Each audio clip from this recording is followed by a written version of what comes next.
자, 중요한 것은 그 다음 내용입니다. 자, 다음 내용은 면적이라고 나와 있습니다. 우리가 흔히 길이라고 하는 것, 같은 말 선상이라고도 표현할 수가 있습니다. 즉 하나의 선을 지칭을 하게 되는 거예요. 근데 이 선들이 만약 예를 들어서 세 개의 선들이 각각의 끝에 엔드 포인트, 즉 끝점에 모두 맞닿아서 이어졌다라고 보겠습니다. 우리는 이러한 도형을 뭐라고 표현한다? 삼각형이라고 표현을 하게 돼요. 반대로 네 개의 선들이 각각의 꼭지점에서 맞닿아 있다. 우린 이것을 사각형이라고 표현합니다. 하지만 수많은 직선들이 꼭지점에 맞닿아 있다. 우린 그걸 다각형이라고도 표현합니다. 그리고 수많은 직선들이 셀 수 없을 정도로 작은 길이로서 하나하나 연결이 돼 있다면 우린 그 형태를 원형이라고도 표현합니다. 자, 어떠한 도형에 대해서 잠깐 이야기를 해보았어요. 이 도형은 결국 미세하게 보자면 선들의 집합이라고 볼 수가 있습니다. 그리고 그 선들의 집합에 따라서 특정한 공간이 분리되고 있다는 것을 눈으로서 확인할 수가 있게 돼요. 우리 이렇게 분리된 공간을 수학에서 뭐라고 부를까요? 면적이라고 부릅니다. 그리고 영어로는 area라고 부르게 되죠.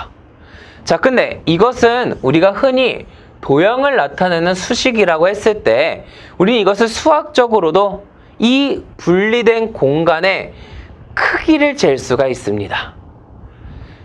길이는 자라는 기구를 통해서 잴 수도 있으며 면적이라는 것도 수학적으로 충분히 구할 수 있다는 거예요. 그리고 우리는 이렇게 수학적으로 구하는 방법을 이미 배우고 왔습니다. 우리가 흔히 사각형, 가장 많이 사용하는 이 사각형의 도형을 가지고 이야기를 했을 때 이 면적을 어떻게 구할까요?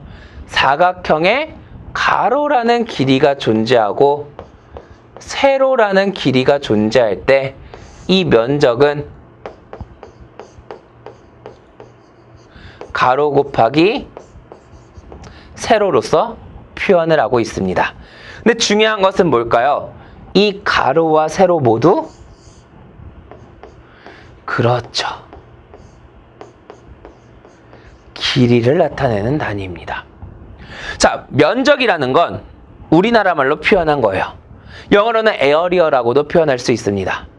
그럼 수학적으로 특정한 수치가 면적을 의미하는 수치다라는 걸 표현할 때에는 단위라는 차원을 써야 된다라고 했습니다. 그럼 면적 자체를 나타내는 차원, 그것이 무엇일까요?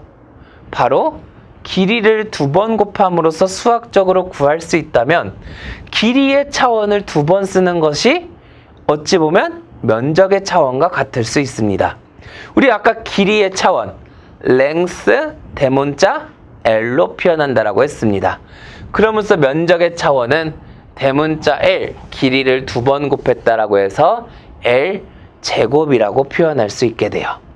자, 근데 이 면적도 역시나 길이를 2번 곱한 값을 이야기를 했다라고 했으므로 길이의 표준 단위를 갖게 되는 미터가 어떻게 보면 면적의 표준 단위와도 같을 겁니다.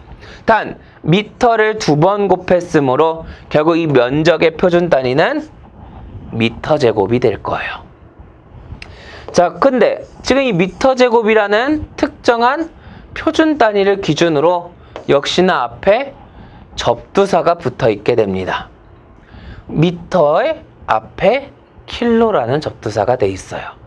근데 중요한 건 길이에서는 1000배를 나타내는 것 자체가 킬로의 접두사의 표현이라고 했습니다.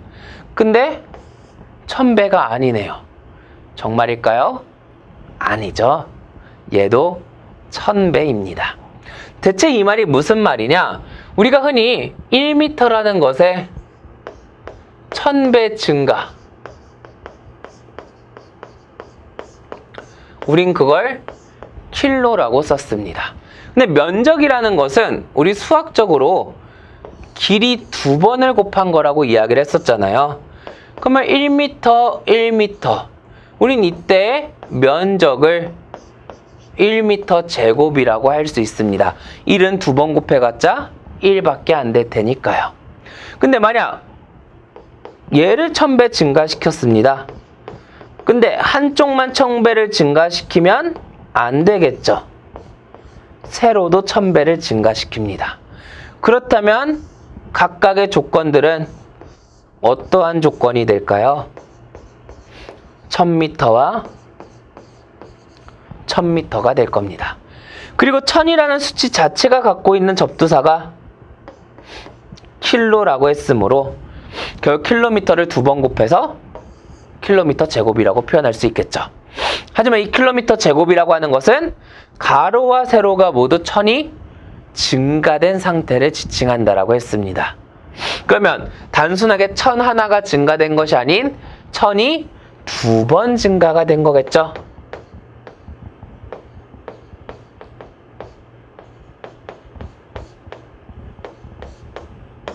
몇 번? 2번 증가되었다. 그렇다면 이것을 1000의 제곱이라고 쓸 수가 있겠네요. 그 우리 1000은 10의 3승으로도 수학적으로 표현할 수 있습니다. 그럼으로써 3 곱하기 2 같은 위치에 존재하는 수치는 곱셈으로 들어갑니다. 그럼으로써 10의 6승배의 차이가 났구나 라는 것을 알 수가 있게 돼요. 그러면 이제 응용으로서 부피도 똑같을 거예요. 자, 지금 부피를 보시게 된다면 부피라는 거는 무엇을 의미할까요? 흔히 길이라는 거는 선, 면적이라고 하는 것은 특정한 선들의 개수가 모여서 하나의 영역을 만든 것, 즉 보게 된다면 2차원적인 영역이 되겠죠. 그러면 부피는 눈치채셨을 겁니다. 3차원적인 면적이에요. 길이를 3번 곱하게 되겠죠. 대표적인 우리의 부피를 구할 수 있는 방법 중에 하나는 이렇게 3차원적인 형상을 가지게 되는 정사각형이 되겠습니다. 또는 우리가 흔히 말하면 육면체라고도 부르게 되겠죠. 또는 이러한 것들도 존재할 수 있지만 원기둥, 우리가 3차원, 현실적으로 눈으로 볼 수 있는 입체 모형은 3차원 영역에 해당할 수가 있습니다. 길이를 3번 곱해서 구할 수 있다는 거겠죠. 우리가 이러한 육면체의 부피를 구하는 방법 다 배웠을 겁니다. 가로와 세로와 높이라는 길이가 존재할 때 이 육면체의 부피는 가로 곱하기 세로 곱하기 높이가 될 거예요. 그리고 우리는 각각의 가로, 세로, 높이 모두 길이를 표현하는 단위라고 알고 있으므로 그 수치가 나타내는 것이 부피라는 걸 표현할 때 차원으로서 나타내려면 랭스의 3승이라고 볼 수가 있게 되겠죠. 그러면 역시나 여기서도 알 수가 있습니다. 무엇을 알 수가 있을까요? 바로 부피라는 조건을 이야기를 해본다라고 했을 때 이 부피 자체가 갖게 되는, 물론 정확하게 수학적으로 이야기를 한다면 가로 곱하기 세로 곱하기 높이는 최적으로 표현하는 것이 맞습니다.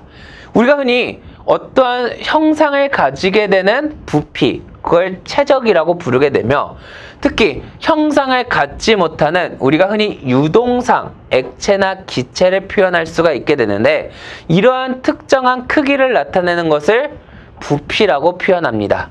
하지만 우리 환경공학에서는 이 둘을 동일하게 쓸 수가 있게 돼요. 즉 이때 동일하다는 건 수치 자체가 같다라는 것보다는 둘을 충분히 환산시켜서 표현할 수 있다라고 얘기를 하게 됩니다. 그럼으로써 사실 최적도 똑같이 랭스의 3승으로 표현을 하게 돼요. 자, 근데 중요한 것은 실제 가로 곱하기 세로 곱하기 높이를 최적이라고 표현한다라고 했으니 역시나 표준적인 조건 뭐가 들어갈까요? 미터 3승이 들어갈 겁니다. 그리고 이것들을 1000배 크게 한 단위를 각각의 가로, 세로, 높이를 모두 1000배씩 크게 하면 킬로미터를 3번 곱한 값과 같겠죠. 그러면 이 수치 사이의 상대적인 증가는 결국 얼마가 됐다라고 볼 수 있을까요? 10의 9승만큼 되었다라고 이야기를 해볼 수가 있게 될 겁니다. 가로도 10의 3승, 세로도 10의 3승, 높이도 10의 3승 증가했으니 10의 3승이 3번 증가된 형상, 10의 9승이라고 볼 수가 있게 되겠죠. 그래서 이러한 특징, 응용해서 알아두시면 되고요. 단 중요한 것은 바로 이 1세제곱미터라는 표준 단위는 부피로 따지게 되면 킬로리터라고도 표현한다. 오히려 리터에 1000배 큰 접두사를 붙인 것이 어떻게 보면 최적의 표준 단위와 같다라는 점 기억을 해두셔야 되겠습니다. 역시나 밀리리터를 세제곱센티미터로 표현한다라는 점도 기억을 해두시면 되겠네요. 그리고 각각은 어차피 접두사를 붙였으니 1000배를 작게 했거나 크게 했을 차이밖에 없게 되겠죠.